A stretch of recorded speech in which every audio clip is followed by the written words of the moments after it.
Egyptians நம்ம இறந்ததுக்கு அப்புறம் தான் நம்மளோட பயணமே ஆரம்பிக்குது அப்படின்னு கன்சிடர் பண்ணுறாங்க. ஒரு சோல் ஆனது 48 கடவுள்களை கடந்து 12 கேட்டோட பாஸ் ஆகி அதுக்கப்புறம் அதில் சர்வைவ் ஆகி அந்த டெஸ்ட்டெல்லாம் தாண்டி ஒசிரிஸ் அப்படிங்கிற கடவுளை மீட் பண்ண போகுதான். மூளையை மூக்கு வழியாக வெளியே எடுத்து ஆர்கன்ஸ் எல்லாத்தையும் ஜாரில் போட்டு சுமார் 70 நாள் ரிச்சுவல்ஸ் ஆனது இவங்க பண்ணுறாங்கங்க. இந்த மம்மிஃபிகேஷனுங்கிறது வெறும் ப்ரிசர்வேஷன் மட்டும் கிடையாது, இது ஒரு பாஸ்போர்ட் டு ஆஃப்டர் லைஃப் அப்படி தாங்க இவங்க கன்சிடரே பண்ணுறாங்க. அப்படிப்பட்ட மம்மிஃபிகேஷன் ப்ராசஸை பற்றி இந்த வீடியோவில் நம்ம டீட்டெயில்டாக பார்த்துருவோமா? ஸோ எப்பயுமே அந்த கண் இருக்காது, எல்லாம் பேந்து ஒரு மாதிரி இப்படி தான் இருக்கும். பூசாரியோட மம்மி இவ்வளோ கிட்டக்க நம்ம மம்மியை பார்க்குறோம் பாருங்க. ஸோ உள்ளே இருக்க பார்ட்ஸ் எல்லாம் உருவிட்டு ஹார்ட் மட்டும் உள்ளே இருக்குமா. அந்த பார்ட்ஸ் எல்லாம் இதுக்குள்ளே இருக்கும். ஹார்ட் ட்ராவல் ஆகி அவங்க மம்மி எந்த பெட்டியில் பேர் எழுதியிருக்கோ அந்த பேரை தேடிக்க வச்சாங்களோ அங்கே அந்த கப்பலில் எல்லா ப்ராசஸையும் முடிச்சுட்டு சேருமா. குரங்கினுடைய மம்மிங்க, பபூனோட மம்மிங்க. நம்ம போன தடவை ஹஜ்ஜா பீப்பிளை பார்த்தா பபூனை வேட்டையாடுறாங்க. இவங்க என்னன்னா பபூனை மம்மி பண்ணி வச்சுருக்காங்க. மம்மி ஃபை முதலையோட மம்மி. இவங்க முதலையே கடவுளாக பார்ப்பாங்க. Mummy of a crocodile. அனிமலோட மம்மிங்க ஃபுல்லாகவே அழுகி போய் இதாக இருக்குது.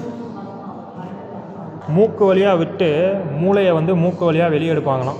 கூஸு, ஆட்டோட காலை மம்மிஃபை பண்ணியிருக்காங்க. கூஸும் சரி ஆட்டோட காலும் சரி. மங்கூஸை தான் சொல்கிறாங்கன்னு நினைக்கிறேன் கூஸுன்னு. இவ்வளோ க்ளோஸில் நீங்கள் பார்த்துருக்கீங்களா? நான் பார்த்ததில்ல. பூனை,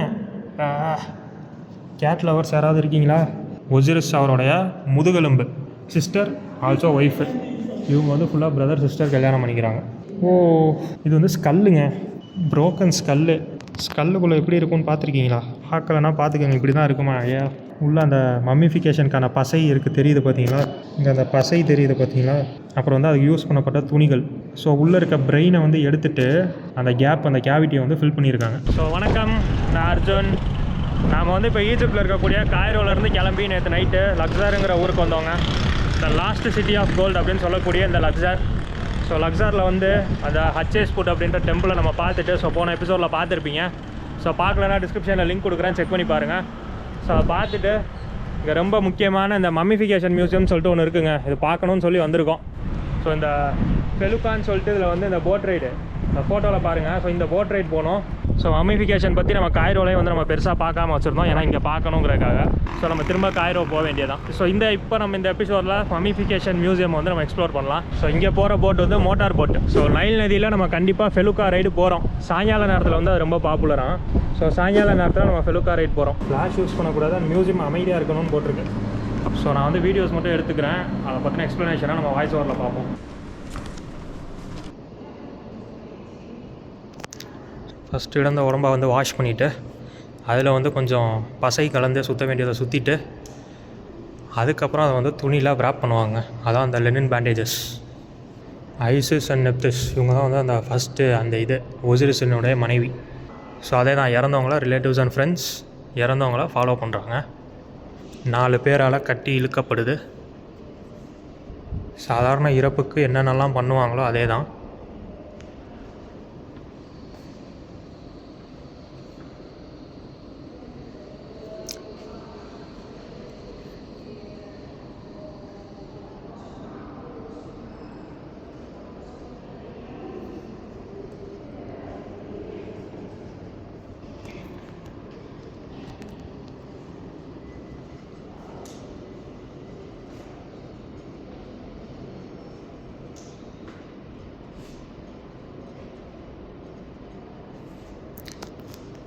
ஹார்ட்டோட எடை போடுறாங்கங்க, இதயத்தினுடைய எடை. இது எதை மீன் பண்ணுது அப்படின்னா, அவன் அதாவது நல்லவனா கெட்டவனா, சாஃப்ட் ஹார்ட்டட் ஹார்ட் ஹார்ட்டட்னுல அதை இவங்க எடை போட்டு பார்க்குறாங்க, ஹார்ட் எவ்வளோ பாரமாக இருக்குன்னு. நீங்கள் அந்த கதையில் பாருங்கள், நான் அந்த கதையில் தெளிவாக சொல்கிறேன். இருக்கிற பார்ட்ஸ் எல்லாத்தையும் எடுத்துகிட்டு இந்த பம்பார்ட்மெண்ட் பண்ணிவிட்டு ஹார்ட் மட்டும் உள்ளே இருக்கும், அந்த ஹார்ட்டை மட்டும் எடை போடுவாங்க. மொத்தம் 48 கடவுள்கள், 48 காட்ஸை கிராஸ் ஆகி தான் இவங்க அந்த ஒசிரிஸை ரீச் பண்ண முடியும். ஸோ மொத்தம் 11 to 12 கேட்ஸ் இருக்கும். 12 கேட்ஸில் இவங்க 7 கேட்ஸ் தாண்டிட்டாங்க அப்படின்னா இவங்க ஒசிரிஸ் கிட்டே போயிடலாம். ஒசிரிஸுங்கிறது நீங்கள் அந்த கல்கி படத்தில் வர அந்த காம்ப்ளெக்ஸும் கீழே இருக்க அந்த நரகத்துக்கான கான்செப்ட் இருக்கும்ல, அந்த மாதிரி வச்சுக்கோங்க. ஸோ அந்த ஒசிரிஸ் அந்த இதுக்கு போயிட்டா அங்கே அவங்களுக்கு எல்லாமே கிடைக்குன்ற மாதிரி, கீழே நரகம்ன்ற மாதிரி. ஸோ டெஸ்ட் பை டெஸ்ட்டாக மொத்தம் ஒரு 12 கேட் இருக்குதுன்னு நினைக்கிறேன். எத்தனை கேட்டுன்னு எக்ஸாக்டாக நரேட்டிவில் சொல்கிறேன். ஸோ அத்தனை கேட்ஸ்லேயும் கேள்விகள் கேட்கப்படும். அந்த மாதிரியான விஷயங்களெல்லாம் தாண்டி ஒரு 7 கேட் பாஸ் ஆகி தாண்டிட்டாங்க அப்படின்னா அவங்க ஒசிரிஸ் கிட்டே போயிடுவாங்க. ஸோ அவங்களுடைய இதயத்தை எடை போடுறாங்க. மற்ற எல்லா பார்ட்ஸையும் எடுத்துகிட்டு ஹார்ட் மட்டும் உடம்போடு இருக்கும், அந்த ஹார்ட்டை மட்டும் எடை போடுவாங்க. அவன் நல்லவனா ஒசிரிஸ் கிட்ட போகிறதுக்கு தகுதியானவனா அந்த மாதிரி. The soul visits the mummy and give her life again. So ஒவ்வொரு சோலுக்கும் வந்து ஒவ்வொரு மம்மிக்கும் வந்து பார்த்திங்கன்னா பெயர் இருக்கும், அவங்கள பற்றின விஷயங்கள் இருக்கும். இந்த சோல் வந்து அவங்களோட பெயரை வச்சு தான் வந்து அவங்களோட மம்மி வந்து எதுங்கிறத கண்டுபிடிக்குமா, எந்த இடத்துல இருக்கணும், என்ன பேரில் இருக்கணுங்கிறத. ஒருவேளை இடத்த வந்து மாற்றிட்டாங்க அப்படின்னா அந்த சோல் வந்து மம்மியை தேடி ரீச் ஆகாதான். ஸோ அந்த திருடர்கள் வந்து மம்மியை திருடிட்டு போயிட்டாங்க அப்படின்னா அந்த சோல் வந்து அந்த பாடியை ரீச் ஆகியிருக்காது அப்படின்னு நம்புகிறாங்க. ஸோ மம்மி எங்கே வச்சாங்களோ அங்கே தான் வந்து அது இருக்கணும்.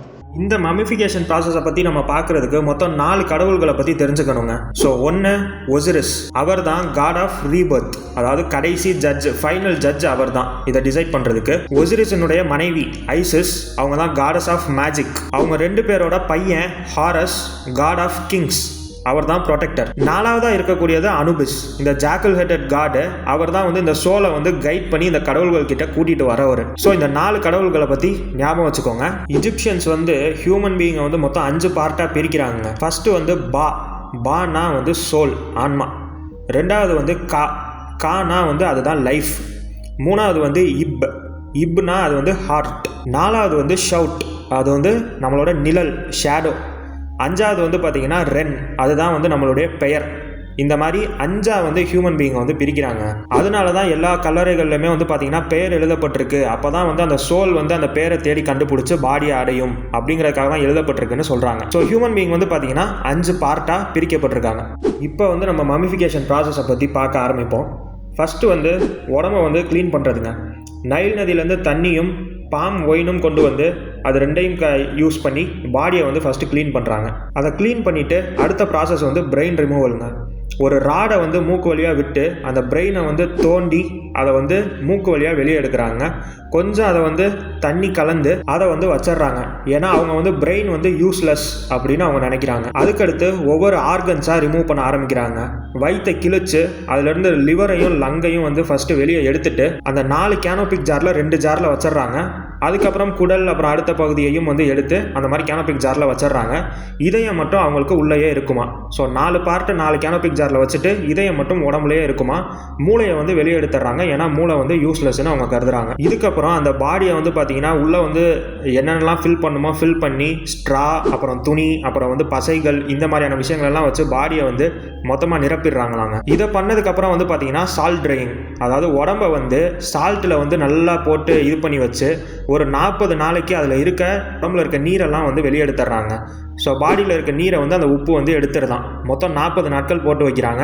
இந்த நாட்கள் வந்து மாறும், அதை பற்றி நம்ம அடுத்து பார்ப்போம். அதுக்கப்புறம் உடம்புல இருக்க ஸ்கின்னு மேலே வந்து பார்த்தீங்கன்னா பசைகளையும் அப்புறம் வந்து கொஞ்சம் ஆயிலையும் வந்து போட்டு நல்லா ரப் பண்ணி அதை வந்து ப்ரிசர்வ் பண்ணுறாங்க ஸ்கின்னை. இதை பண்ணதுக்கப்புறம் பாடியை வந்து விராப் பண்ணணும், அதாவது சுற்றணும். சுமார் 20 to 30 லேயர் ஆஃப் லெனின் வர மாதிரி இதை வந்து சுற்றுறாங்க. லெனினுங்கிறது துணி. கைகள் வந்து தனியாக சுத்தப்படுது, அதாவது தனியாக கட்டி வைக்கப்படுது. ஸ்டோன்ஸு, அப்புறம் இந்த ஆனியன் இருக்குல்ல, வெங்காயம், ஸோ இதெல்லாம் வந்து கண்களுக்கு வைக்கப்படுது, ஏன்னா கண்களை வந்து அவங்க எடுத்துடுறாங்க. ஸோ இந்த ப்ராசஸ் வந்து பார்த்தீங்கன்னா சுமார் 70 நாட்கள் எடுக்குமா. இப்போ இதுலேயே ரிச் பீப்புள் வர்சஸ் புவர் பீப்புளுங்கிற ஒரு கான்செப்ட்டுக்கு வருவோம். கிங்ஸ் வந்து பார்த்தீங்கன்னா அவங்களுக்கு வந்து இந்த ஃபுல் மமிஃபிகேஷன் ப்ராசஸும் பண்ணப்படுது, தங்கத்தினாலான கொஃபின்ஸ் வந்து கொடுக்கப்படுது, அப்புறம் வந்து மந்திரங்கள் எல்லாமே ஓதப்படுது. ஸோ இவங்களுக்கு அடுத்தபடியாக ரிச் பீப்புளுக்கு வந்து பார்த்தீங்கன்னா இந்த மாதிரி விராப்பெல்லாம் சுத்தப்படுது, ஆனால் இந்த ரிச்சுவல்ஸ் வந்து கொஞ்சம் கம்மியாக வைக்கப்படுது. புவர் பீப்புளுக்கு வந்து பார்த்தீங்கன்னா அவங்க வந்து வெறுமனே புதைக்கப்படுறாங்க. இந்த ப்ரிசர்வேஷன் எல்லாமே வந்து பெருசாக பண்ணலை. சும்மா அவங்களோட பாடி பார்ட்ஸை மட்டும் எடுத்துகிட்டு இந்த மாதிரி சுற்றி மட்டும் வச்சிடறாங்களாம். அவங்களுடைய கல்லறைகளில் வந்து பார்த்தீங்கன்னா இந்த மமிஃபிகேஷன் வந்து இந்த சோல் எப்படி ட்ராவல் ஆகணுங்கிறத வரைஞ்சி வைக்கிறதாகவும் போடப்பட்டிருக்குங்க. ஏன்னா அதுதான் வந்து உங்களை வந்து கைட் பண்ணுமா, அந்த சோலை வந்து என்னென்ன ப்ராசஸ் பண்ணணும் அப்படின்னு சொல்லிட்டு. அவங்களுக்கு தேவையான குட்ஸு, ஃபுட்டு, ஃபர்னிச்சரு, வெப்பன்னு, அவங்க வந்து ஆசையாக வளர்த்த பூனை, நாய், பறவைங்க, இந்த மாதிரி எல்லா விதமான விஷயங்களையுமே வந்து பார்த்திங்கன்னா மம்மிஃபை பண்ணி வைக்கிறாங்க. அடுத்ததாக journey to the afterlife. ஈஜிப்டை வந்து பார்த்திங்கன்னா 2 நிலங்களாக பிரிக்கலாங்க. அவங்க வந்து டபுள் லேண்டுன்னு சொல்கிறாங்க. ஒன்று வந்து பார்த்திங்கன்னா சிவப்பு நிற பாலைவனம், இன்னொன்று வந்து பார்த்திங்கன்னா பிளாக் சாயிலோட ஒரு ஃபர்டைலான லேண்டு. ஸோ இந்த 2 வெவ்வேறு லேண்ட்ஸ்கேப்பும் வந்து பார்த்திங்கன்னா வேர்ல்டையும் அண்டர் வேர்ல்டையும் வந்து டிட்டர்மைன் பண்ணுதான். அடுத்ததாக இவங்களுடைய ஆன்மா சோல் வந்து பார்த்திங்கன்னா கப்பலில் வந்து ட்ராவல் பண்ணுதான். ஸோ அதனாலேயே இவங்க புதைக்கும் போது பார்த்திங்கன்னா பெரிய அரசர்களுக்கெல்லாம் சுமார் 30+ போட் மாடல்ஸோடு தான் வந்து அவங்க வந்து புதைக்கிறாங்க. மாதிரி வடிவங்கள், கப்பல் போன்ற மாதிரி வடிவங்கள், விதவிதமான கப்பல்கள். எது தேவைப்படும் தெரியாது இல்லையா. ஸோ அதனால அது கூடயே வந்து கார்கோ ஷிப் மாடலு, அப்புறம் வந்து இந்த லக்ஸரியான போட்ஸ் அந்த மாடல்ஸ், அதுக்கப்புறம் வந்து வார்ஷிப் போருக்கு தேவையான கப்பல்கள், இந்த மாதிரியான விஷயங்களையும் சேர்த்து புதைக்கிறதா சொல்கிறாங்க. இந்த நைல் நதியில் கப்பலில் பயணம் பண்ணி தான் வந்து இந்த சோல் வந்து அந்த அல்டிமேட் காடான ஒசிரிஸை வந்து ரீச் பண்ண முடியுமா. ஸோ அதனால் இதை பண்ணுறாங்க. அடுத்ததான் அண்டர் வேர்ல்டில் வந்து பார்த்தீங்கன்னா மொத்தம் 12 கேட்ஸ் இருக்காங்க. ஸோ இந்த ஆன்மா வந்து பார்த்தீங்கன்னா மொத்தம் 12 கேட்டை வந்து பாஸ் ஆகணுமா. ஒவ்வொரு கேட்டுக்கும் ஒரு மணி நேரம். ஸோ மொத்தம் 12 கேட்டு நைட்டில் 12 மணி நேரம் இந்த ஆன்மாவானது பயணம் பண்ணணுமா இந்த ஒவ்வொரு கேட்டையும் பாஸ் பண்ணுறதுக்கு. ஒவ்வொரு கேட்லையுமே வந்து இந்த ஆன்மாக்கான சேலஞ்சஸ், அப்புறம் வந்து கடவுள்கள், அது சம்மந்தப்பட்ட மான்ஸ்டர்ஸ், இந்த மாதிரி பல பேரை சந்திக்க வேண்டியிருக்குமா. மொத்தமாக வந்து இந்த ஒவ்வொரு கேட்லையும் வந்து பார்த்தீங்கன்னா 3 பவர்ஃபுல்லான காட் இருக்காங்களாம். இந்த காடு வந்து கடவுள்கள் இல்லை, பாதுகாவலர்கள், கேட்டுக்கு வந்து பாதுகாவலர்கள். ஸோ அதில் ஒன்று வந்து பார்த்தீங்கன்னா ஹெக்கானா வந்து மேஜிக், ரெண்டாவது வந்து பார்த்தீங்கன்னா ஷியானா வந்து புத்திசாலித்தனம், இன்டெலிஜென்ஸ், மூணாவது வந்து பார்த்தீங்கன்னா சோபக்குங்கிறது வந்து முதலை கடவுள். நம்ம சொன்னோம்ல இவங்க வந்து முதலையை கடவுளாக கும்பிடுவாங்கன்னு. ஸோ crocodile காட் ஆஃப் ஃபியரா. ஸோ இது 3 காட்ஸையும் வந்து இவங்க கடந்து வரணுமா. இது வந்து கேட் நம்பர் 1. கேட் நம்பர் 2 இதில் வந்து பார்த்தீங்கன்னா மொத்தம் வந்து இது 2 ஜோனாக பிரியுதுங்க. மேலே வந்து பார்த்தீங்கன்னா ஹெவனு, கீழே வந்து பார்த்தீங்கன்னா ஹெல்லு. ஸோ இது ரெண்டுத்துக்கும் நடுவால் அந்த சோல் வந்து டெஸ்ட் செய்யப்படுதுங்க. இது எல்லாமே வந்து இந்த புக் ஆஃப் த டெட் அப்படிங்கிற புத்தகத்தில் வந்து பார்த்தீங்கன்னா எழுதப்பட்டிருக்கு. இதற்கான பதில்களும் வந்து பார்த்தீங்கன்னா அந்த புக் ஆஃப் த டெட்டில் இருக்கான். ஸோ அதை வந்து ஒரு சீட் ஷீட்டாக கன்சிடர் பண்ணுறாங்க இந்த ஆன்மாக்கு. இந்த மாதிரி ஒவ்வொரு கேட்லையுமே வந்து ஒவ்வொரு கேட்டாக கடந்து கடைசியாக 12வது கேட்டில் வந்து பார்த்தீங்கன்னா இந்த சோல் வந்து அந்த அனுபிஸ் அப்படிங்கிற கடவுளையும் தோத் அப்படிங்கிற ஒரு கடவுளையும் வந்து சந்திக்குதான். இப்போ அந்த ஹார்ட் மட்டும் உடம்புல இருக்கும்னு சொன்னேன் இல்லையா. ஸோ அந்த ஹார்ட்டை வந்து இவங்க தனியாக வந்து எடை போட்டு பார்க்குறாங்க. தராசோட ஒரு பக்கத்தில் வந்து ஹார்ட்டையும், தராசோட இன்னொரு பக்கத்தில் வந்து பார்த்தீங்கன்னா ஃபெதர் ஆஃப் மாட் அப்படிங்கிறாங்க, அதாவது உண்மைத்தன்மை. தராசோட ஒரு பக்கம் இதயமும், தராசோட இன்னொரு பக்கம் அதனுடைய உண்மைத்தன்மையும் வச்சு அளவு போடுறாங்க. ஸோ ரெண்டும் ஈக்குவலாக இருக்குது அப்படின்னா இந்த சோல் வந்து அந்த ஃபைனல் டெஸ்ட்டை வந்து பாஸ் ஆகி அந்த ஒசிரிஸுங்கிற கடவுளை வந்து ஜாயின் பண்ணுதான். ஒருவேளை இந்த ஹார்ட் வந்து ஹெவியாக இருந்தது அப்படின்னா அதை வந்து அமிட் அப்படிங்கிற ஒரு இதுக்கு தூக்கி போட்டுருவாங்கன்றாங்க. அமிட்னா வேற ஒன்றும் கிடையாது, சிங்கம், முதலைகள், ஹிப்போ, மான்ஸ்டர்ஸ், இந்த மாதிரியான விஷயங்களுக்கு தூக்கி போட்டுறாங்களாம். ஸோ அதோட அந்த சோல் வந்து டெஸ்ட்ராய் பண்ணப்பட்டுருதான். ஸோ இதயம் வந்து பலமாக இருந்தது, ஹெவியாக இருந்தது அப்படின்னா விலங்குகளுக்கு போட்டுடுறாங்க. இதயம் வந்து ரொம்பவே வந்து லைட் வெயிட்டடாக இருந்தது அப்படின்னா, அதாவது அதை வந்து உண்மைத்தன்மையோட வந்து தராசில் வச்சு பார்க்குறாங்க. ஸோ அப்படி இருந்தது அப்படின்னா அந்த சோல் வந்து பாஸ் ஆகி அந்த ஒசிரிஸை சென்றடைஞ்சிருமா 12வது கேட்டை கடந்து. புதைக்கிறதுக்கு முன்னாடி ரிலேட்டிவ்ஸ் வந்து பார்த்தீங்கன்னா ஓப்பனிங் ஆஃப் த மவுத் அப்படின்னு சொல்லிட்டு ஒரு ரிச்சுவல் பண்ணுறாங்க. அது என்னென்னா வாயை வந்து திறந்து பார்த்து இதால் சாப்பிட முடியுமா, மூச்சு விட முடியுமா, ஆஃப்டர் லைஃப்பில் வந்து பேச முடியுமா, இந்த மாதிரியான விஷயங்களை வந்து டெஸ்ட் பண்ணி பார்த்துட்றாங்களாம். ஸோ அதுக்கப்புறம் அந்த பாடியை வந்து காஃபினில் வச்சு இதுக்கு வந்து சமாதி கட்டிடுறாங்க. ஸோ இது தாங்க இந்த மொத்த மமிஃபிகேஷன் ப்ராசஸ். இதை வந்து நம்ம கேள்விப்படுறதுக்கு நமக்கு வந்து இது ஒரு ஜஸ்ட் ஒரு மேட்னஸ் மாதிரியோ, இது என்ன இது பிரெயினை எடுத்து ஜாரில் ஆர்கன்ஸை போட்டு உப்பு இதெல்லாம் சுற்றி இது என்ன ப்ராசஸ் அப்படின்ற மாதிரி தோணும். ஆனால் இஜிப்சியன்ஸை பொறுத்த வரைக்கும் இதான் வந்து only way to cheat death, அதாவது மறுவாழ்வு உங்களுக்கு கிடைக்கும் அப்படிங்கிற ஒரு கான்செப்டில் அவங்க வந்து இதை வந்து பண்ணிட்டு இருக்காங்க. இதை வந்து நம்புறாங்களாங்க. அந்த காலத்து பேரோஸ் வந்து இதை நம்பியிருக்காங்க. ஒவ்வொரு கிங்கும், அந்த காலத்தில் வாழ்ந்த ஒவ்வொரு பேரோவும், ஒவ்வொரு பணக்காரனும், ஒவ்வொரு poor man, so irrespective of their stature, அவங்க வந்து எப்படிப்பட்டவங்களாக இருந்தாலும் இந்த மாதிரி நம்மளும் பண்ணி ஒசிரிஸை போய் சென்றடையணும் இந்த 12 கேட்டையும் கடந்து அப்படின்னு ஆசைப்பட்டிருக்காங்க. ஸோ அவங்க மத்தியில் இந்த ப்ராசஸ் வந்து ரொம்பவே பிரபல்யமாக இருந்திருக்கு, ஈவன் புவர் பீப்புள் மத்தியிலையும் கூட. ஸோ இதுதான் இந்த மமிஃபிகேஷன் ப்ராசஸ் பற்றின இந்த ஒரு விஷயம். இதை பற்றி நீங்கள் என்ன நினைக்கிறீங்க அப்படிங்கிறத கமெண்ட் செக்ஷனில் சொல்லுங்கள். இங்கே பாருங்கள் மம்மி, இது மாடலாக ஒரிஜினலான்னு தெரில. ஸோ எப்போயுமே வந்து அந்த கண்ணை வந்து பிடுங்கிடுவாங்க, கண் இருக்காது, ஃபுல்லாக பேந்து ஒரு மாதிரி இப்படி தான் இருக்கும்.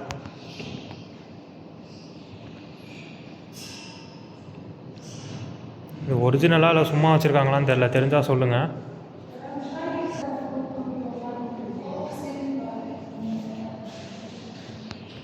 அந்த பம்பார்ட்மெண்ட் பண்ண ஆர்கன்ஸை வந்து பார்த்திங்கன்னா அலாபாஸ்டர், இந்த அலாபாஸ்டருங்கிறதான் அந்த கல் நம்ம வந்து பார்த்தோம் இல்லையா, அந்த கல் தான் அலாபாஸ்டர்.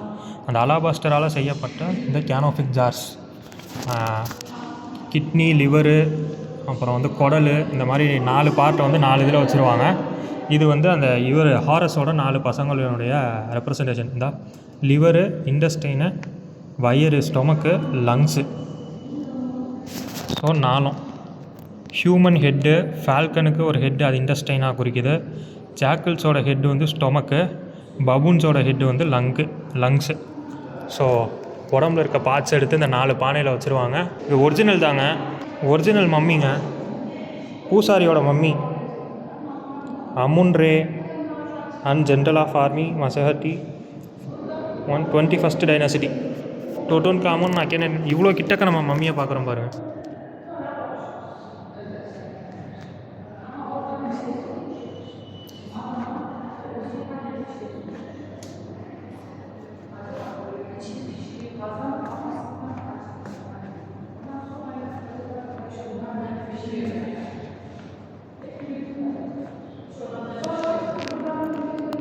ஒரிஜினல் மம்மிங்க.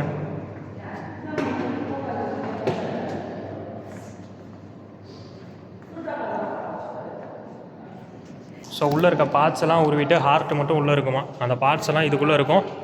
ஹார்ட் வந்து ட்ராவல் ஆகி அவங்க மம்மி எந்த பெட்டியில் பேர் எழுதியிருக்கோ அந்த பேரை வந்து தேடி எங்கே வச்சாங்களோ அங்கே வந்து அந்த கப்பலில் வந்து எல்லா ப்ராசஸையும் முடிச்சுட்டு வந்து சேருமா அந்த மம்மியை. எல்லாமே வந்து கடந்து ஸ்டேஜஸை கடந்து அந்த 7 கேட்ஸை தாண்டி வந்துருச்சு அப்படின்னா. அதெல்லாம் மம்மிஃபிகேஷன் டூல்ஸுங்க. அந்த பம்பார்ட்மெண்ட் பண்ணுறாங்க இல்லையா, ஸோ அந்த பம்பார்ட்மெண்ட் பண்ணுறதுக்கு கத்தி, நூல், இந்த தையல் போடுறது, scissor, tweezers, forceps, brush to clean the dried debris, clean பண்ணுறதுக்கான brush, puncher to make holes in a bone to bind it back to.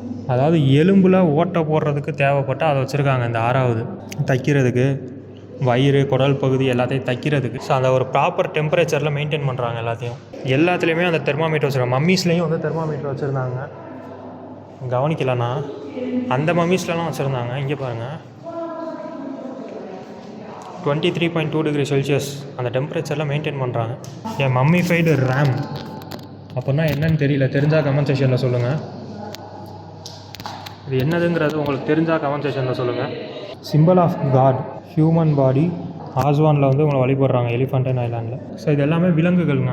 Mummy's of an ibis and a baboon. குரங்கினுடைய மம்மிங்க. குரங்கினுடைய மம்மி, பபூனோட மம்மிங்க. நம்ம போன தடவை ஹஜ்ஜாபே பீப்பிளை பார்த்தா பபூனை வேட்டையாடுறாங்க. இவங்க என்னென்னா பபூனை வந்து மம்மி பண்ணி வச்சுருக்காங்க. Mummify. முதலையோட மம்மி. இவங்க வந்து முதலையே கடவுளாக பார்ப்பாங்க. Mummy of a crocodile. God சோபக்கினுடைய சாக்ரட் அனிமல். மம்மி முதலையினுடைய மம்மி, அனிமலோட மம்மிங்க. ஃபுல்லாகவே வந்து அழுகி போய் இதாக இருக்குது.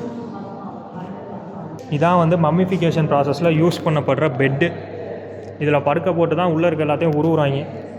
மூக்கு வழியாக விட்டு மூளையை வந்து மூக்கு வழியாக வெளியே எடுப்பாங்களாம். KV Tom 63. இது ரெண்டும் தலையணை. மம்மிஃபிகேஷன் ப்ராசஸில் இந்த பெட்டுக்கு யூஸ் பண்ணுற தலையணைகள். Valley of the Kings 18 dynasty in tomb 63. Valley of the Kings இருக்கு இல்லையா, அதில் வந்து எக்கச்சக்கமான டாம்ஸ் இருக்குது. அதில் வந்து டாம் 63 அதிலிருந்து எடுக்கப்பட்ட தலையணை. எங்கேருந்து எடுத்ததுன்னு போட்டிருக்காங்க. இதுவும் டாம் 63. ஸோ இது ரெண்டும் டாம் 63லேருந்து எடுத்தது வேலி ஆஃப் த கிங்ஸில். அதை வந்து இங்கே மியூசியமில் வச்சுருக்காங்க. கூஸு, ஆட்டோட கால். ஆட்டோட காலை மம்மிஃபை பண்ணியிருக்காங்க. கூஸும் சரி, ஆட்டோட காலும் சரி. மங்கூஸை தான் சொல்கிறாங்கன்னு நினைக்கிறேன், கூஸுன்னு. மம்மிஃபை பண்ணியிருக்காங்க. ஃபிஷ்ஷு, crocodile, குட்டி crocodileங்க. புதுசாக பிறந்த crocodile. அது பெரிய crocodile, இது சின்ன crocodile. அது பெரிய crocodile, இது சின்ன crocodileங்க. சின்ன crocodileயே மம்மிஃபை பண்ணியிருக்காங்க. மீன், ஆட்டோட கால் எல்லாத்தையுமே பண்ணியிருக்காங்க மம்மிஃபிகேஷன். இது கூஸ், மங்கூஸ்.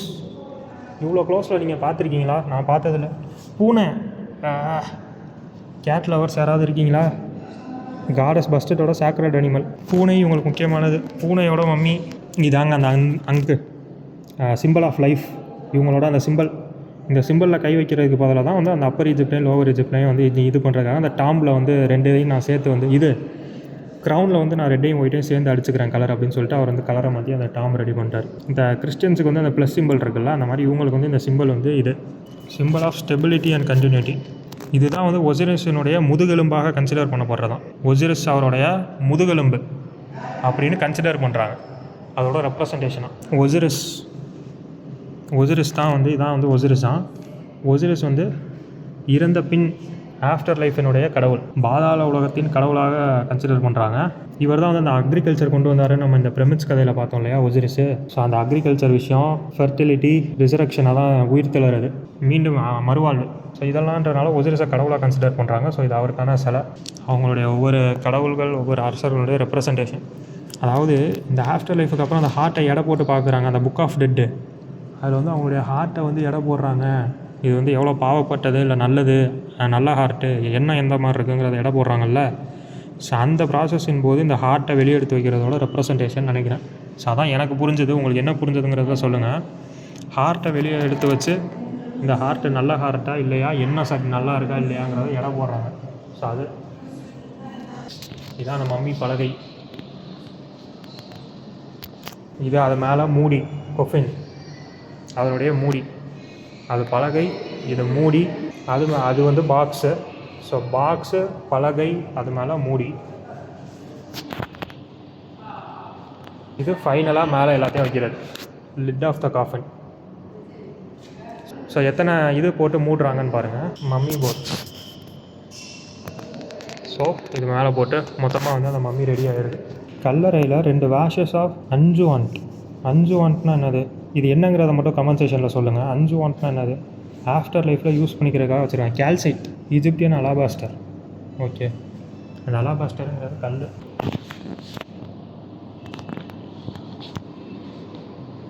அந்த வாயை திறந்து அந்த வாயில் அந்த இது போடுறது இருக்கும்ல, அந்த ப்ராசஸ், இறந்தா வாயில் அந்த அரிசி போடுவாங்கள்ல, அந்த ப்ராசஸ்க்கு யூஸ் பண்ணுற, அந்த வாயை திறக்கிறதுக்காக யூஸ் பண்ணுற விஷயமா. இது வந்து மம்மியினுடைய தலைக்கு கீழே வைக்கக்கூடிய, அந்த கழுத்தை தாங்கி பிடிக்கிறதுக்காக வைக்கக்கூடியது. இப்போ இறந்தாங்கன்னா சில ப்ராசஸ் பண்ணுவாங்கள்ல, அந்த ப்ராசஸ் கூட அடிஷ்னலாக அந்த பம்பார்ட்மெண்ட் பண்ணுறாங்க. பம்பார்ட்மெண்ட் பண்ணுறது தான் வந்து இவங்களுடைய அந்த இது இருக்க பார்ட்ஸ் எல்லாத்தையும் உருவிட்டு அதை மம்மிஃபை பண்ணி அதை தூக்கி வைக்கிறது வந்து என்ன பண்ணுறாங்கங்கிறது தான் இவங்களுடைய அந்த ஆஃப்டர் லைஃபுக்கான விஷயம். நீங்கள் பாருங்கள், ஃபுல்லாக அதோட ரெப்ரசன்டேஷன் தான். நான் ஏதாவது விஷயங்கள் இதை பற்றி சொல்லாமல் விட்டுருந்தேன் அப்படின்னா நீங்கள் வந்து கமெண்ட் செக்ஷனில் சொல்லுங்கள். இந்த ஜாக்கலுங்கிறது தான் வந்து சாக்ரட் அனிமல். ஜாக்கல்னால் என்னது, கேள்விப்பட்ட மாதிரி இருக்குது, சின்ன வயசில் படித்த மாதிரி இருக்குது. ஜாக்கல்னால் என்னது, நரியோ. இந்த அனுபிஸ் தான் வந்து இந்த மம்மிஃபிகேஷன் ப்ராசஸை கண்டுபிடிச்சதான். ஸோ அதனால் இறந்தவர்களுடைய காப்பாளனால இந்த அனுபிஸினுடைய சாக்ரட் அனிமல் வந்து இந்த ஜாக்கல். நரினா ஃபாக்ஸ் இல்லை, ஜாக்கல்னா என்ன கேள்விப்பட்ட மாதிரி இருக்குது, டக்குன்னு ஞாபகம் வர மாட்டேது. Isis, wife of Osiris. இந்த ஒசிரிஸ் தான் வந்து அவருடைய அந்த ஒசிரிஸினுடைய பிரதர் செத்து வந்து ஒசிரிஸை வந்து கொன்று நைல் நதியில் பீஸாக வீசினால அதெல்லாத்தையும் இந்த ஐசிஸ் தான் வந்து எடுத்து எல்லாத்தையும் ஒன்று சேர்த்து மேஜிக்கெல்லாம் பண்ணி மந்திரம்லாம் ஓதி எல்லாத்தையும் ஒரு இது பண்ணி திரும்ப வந்து உயிர் வர செய்வாங்க. அதனால தான் ஒசிரிஸ் வந்து அந்த ஆஃப்டர் லைஃபோட கடவுள். ஸோ இந்த ஒசிரிஸ் வந்து ஐசிஸ் வந்து ஒசிரிஸினுடைய மனைவி, தங்கச்சியும் கூட, சிஸ்டர் ஆல்சோ ஒய்ஃபு. இவங்க வந்து ஃபுல்லாக பிரதர் சிஸ்டர் கல்யாணம் பண்ணிக்கிறாங்க. இதான் அந்த ஃபியூனரரி பலகை. போட்டோட தான் வந்து புதைக்கிறாங்க. ஏன்னா போட்டில் தான் வந்து இவங்க வந்து அந்த ப்ராசஸ் எல்லாத்துக்குமே வந்து பயணம் பண்ணுறாங்களாம் அப்படின்னு நம்புகிறாங்க. இறந்த உடலை வந்து ப்ரொடெக்ட் பண்ணுறதுக்கு ஒரு பர்சன், இறந்த உடம்பு ஒரு பக்கம், சோல் ஒரு பக்கம் இருக்கும்ல, அந்த உடம்பை ப்ரொடெக்ட் பண்ணுறதுக்கு ஒரு பர்சன். இந்த 9 வந்து உள்ளே போட்டு இருக்க பார்ட்ஸ் எல்லாத்தையும் வெளியே எடுத்துட்டா மீதியை வந்து போட்டு அடைக்கணும்ல, அந்த உள்ளே போட்டு ரெப்பணும்ல, அந்த ரெப்பருக்கு யூஸ் பண்ணக்கூடிய விஷயம். இது வந்து யூஸ் பண்ணுற கெமிக்கல், யூஸ் பண்ணுற கெமிக்கல், உப்பு, சில விஷயங்கள் இதுக்காக யூஸ் பண்ணக்கூடிய சில விஷயங்கள். பேண்டேஜு, லெனின் பேண்டேஜு, அது வந்து பசையோடு இருக்குது. ஃபுல்லாகவே வேறு ரெசின். அந்த 11 இருக்குல்லங்க, இங்கே இருக்குது, அந்த இது இருக்குல்ல பின்னாடி, அது வந்து மம்மிஃபிகேஷன் ப்ராசஸ்லேருந்து கிடச்சா ஒரு ஃப்ளஷ்ஷாக, அதாவது ஒரு சின்ன தோல் சதை, அந்த சதையை மட்டும் எடுத்து வச்சுருக்காங்க. 12ஆவதாக இருக்கிறது வந்து காலோட ஸ்கின்னு ஃபீட்டோட ஸ்கின்னாக, அந்த ஸ்கின் பீஸை மட்டும் தனியாக எடுத்து வச்சுருக்காங்க. ஸோ அது வந்து சதை, இது வந்து ஸ்கின்னு, சின்ன பீஸ் மட்டும் கிடச்சிருக்கு, அந்த பீஸை எடுத்து வச்சுருக்காங்க. இது வந்து ஸ்கல்லுங்க, ப்ரோக்கன் ஸ்கல்லுக்குள்ளே எப்படி இருக்கும்னு பார்த்துருக்கீங்களா? பார்க்கலன்னா பார்த்துக்கோங்க, இப்படி தான் இருக்குமா ஐயா. உள்ளே அந்த மம்மிஃபிகேஷனுக்கான பசை இருக்குது, தெரியுது பார்த்தீங்களா? இங்கே அந்த பசை தெரியுது பார்த்தீங்களா? மம்மிஃபை பண்ணப்போ ஏற்பட்ட அந்த பசை, அப்புறம் வந்து அதுக்கு யூஸ் பண்ணப்பட்ட துணிகள், இந்த துணிலாம் இருக்குது. ஸோ உள்ளே இருக்க பிரெயினை வந்து எடுத்துகிட்டு அந்த கேப், அந்த கேவிட்டியை வந்து ஃபில் பண்ணியிருக்காங்க துணிகளை யூஸ் பண்ணி. மம்மிஃபைடு டக்கு. ஓகே, வந்ததுக்கு இவ்வளோ விஷயம் மம்மிஃபிகேஷன் பற்றி பார்த்தாச்சு. ஒரு விஷயம் பாருங்கள், இங்கே வந்து ஸ்பீட் பிரேக்கரில் இந்த கம்பி மாதிரி இருக்கா, அந்த கார் போகிறப்ப பாருங்கள், அந்த கம்பி வந்து அமுங்கிக்குது. ஸோ ஒன் வேல அதை பாருங்கள். ஸோ ஒன் வேல இந்த பக்கம் இருந்து போகிற வண்டிங்க போகலாம். ஆனால் இந்த சைடு இருந்து இங்கே வருது அப்படின்னா அது வந்து பஞ்சர் ஆயிரும். ஸோ இது வந்து உள்ளே போகாது, மாட்டிக்கும். ஸோ ஒன் வேவாக வரக்கூடாது அப்படிங்கிறதுக்காக இது போட்டிருக்காங்க. இது நல்லா இருக்கா? ஸோ இதை பற்றி நீங்கள் என்ன நினைக்கிறீங்கிறத சொல்லுங்கள். அங்கே பாருங்கள், வண்டிங்கன்னா இப்படி இருந்து போகிறது போயிடும், ஆனால் இப்படி வந்து போனால் அதில் வந்து குத்திரும். வீடியோ பிடிச்சிருந்தால் லைக் பண்ணிவிட்டு பாருங்கள். நீங்கள் என்ன நினைக்கிறீங்கிறத கமெண்ட் செக்ஷனில் சொல்லுங்கள். சப்ஸ்கிரைப் பண்ணிவிட்டு பாருங்கள். நான் உங்களை அடுத்த வீடியோவில் சந்திக்கிறேன். Miles to go. பை.